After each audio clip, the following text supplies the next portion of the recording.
Мухаммадияр, а мына, например, hazır будущее, скажем, bir yildan keyin yoki, например, 1,5 yildan keyin o'zingizda bir какой-то прогнозlar bor? Mana siz bir menga bir aytganingizda 3 yil 4 yil oldin, скажем, litni narxi arzon edi.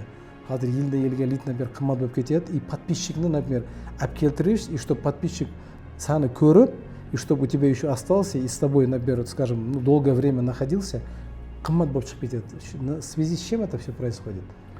Я бірақ шынымен осыдан бір 2 жыл бұрын, 1 жыл бұрын таргет жіберген кезде біздің литтің бағасы арзан болатұғын. Лид дегенде қандай? Лид деген шонда подписчикni лид деймізбі шонда біздерде? Или лид деген нәрсе қандай болады? Лид дегеніміз WhatsApp-қа жазған адамдар, болмаса не болмаса жаңағыдай сайт арқылы бізге келген адамдардың бар. Соны лид дейді. Бәрі біздерді көріп жатқан просмотр ол лид емес, а? Жоқ, ол просмотр олар охват бөлек болады. Ол охват бөлек болады. Ол башқа аудитория, ол. Ол қандай? Сол аудитория, бірақ сол аудитория көрсетеміз біз, соның ішінен жаңағыдай клиенттер шығады ғой. Бізге WhatsApp-қа жазғандар бар, Instagram-ға жазғандар бар. Вот соларды лид дейміз. И лидтің бағасы ол жерде өте маңызды. Лидтің бағасы, если біздің жаңа видеомыз точно аудиториямызға тиетін болса, біздің точно клиенттеріміз келетін болатын болса, ол кезде лидтің бағасы арзан болады. И Instagram, Facebook'тың өзі ол видеоны рекомендация шығарып, охват просмотрын көбейтеді, и бізге көп клиент алып келуге тырысады олар.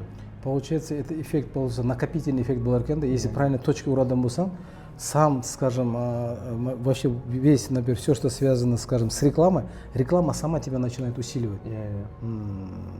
Ну, оны қылыш үшін правильный настройка болуш керек, правильно? Правильный настройка, правильный переходлар болуш керек. Біріншіден настройкалар дұрыс болу керек, екіншіден жаңағыдай видео халыққа түсінетіндей өте.